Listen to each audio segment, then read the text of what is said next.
名不见经传的努尔哈赤靠什么脱颖而出的呢？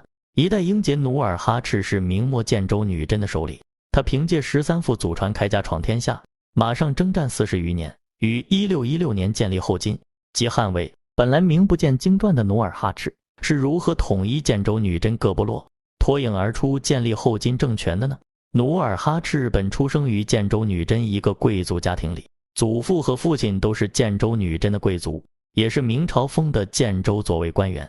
努尔哈赤从小就练习骑马射箭，有一身好武艺。10岁那年，母亲死去，他的继母待他不好，努尔哈赤不得不离开家庭，和当地小伙伴一起在茫茫林海里打猎、挖人参、采松子、拾蘑菇，然后将这些山货带到抚顺卖掉，挣钱过活。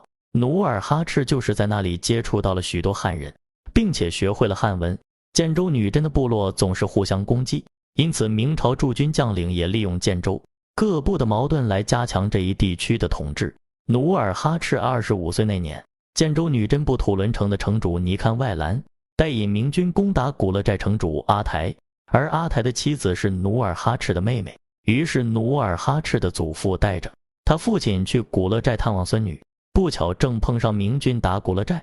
努尔哈赤的祖父和父亲在混战中都被明军杀害，努尔哈赤悲痛不已，他跑到明朝官吏那里说，杀我祖父父亲的是尼堪外兰，只要你们把尼堪外兰交给我，我也就甘心了。然而明朝官吏只把他祖父父亲的遗体交还他，却不肯交出尼堪外兰。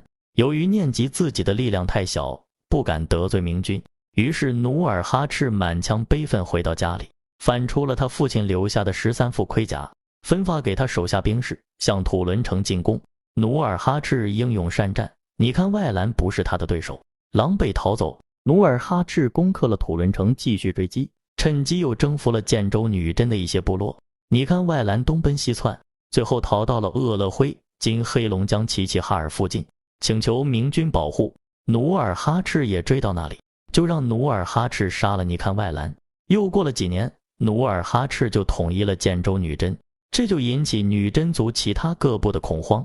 当时的女真族共有3部，除了建州女真之外，还有海西女真和野人女真。海西女真中的叶赫部最强。1593年，叶赫部联合了女真、蒙古9个部落，结成联盟，合兵3万，分3路进攻努尔哈赤。努尔哈赤听说9部联军来攻，事先做好迎战的准备，他在敌军来的路上埋伏了精兵，并且在路旁山岭边安放了滚木石块，一切安排妥当，他竟然安安稳稳睡起觉来。他的妻子看了很着急，把他推醒，问他9部兵来攻打，你怎么睡起觉来？难道你真的给吓糊涂了？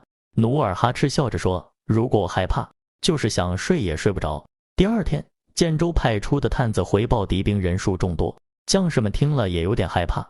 努尔哈赤就告诉将士们，别害怕，现在我们占据险要地形，敌兵虽然多，不过是乌合之众，如果有哪一个领兵先攻击我们，就杀他1-2个头目，不怕他们不退。9部联军到了古勒山下，建州兵在山上严阵以待，先派出100名骑兵挑战。叶赫部一个头目冲来，马被木桩绊倒，建州兵上去把他杀了。另一头目看到这情景也吓昏过去。这一来，9部联军没有统一指挥，四散逃窜。努尔哈赤乘胜追击，击败了叶赫部。又过了几年，基本统一了女真族各部。感谢收看。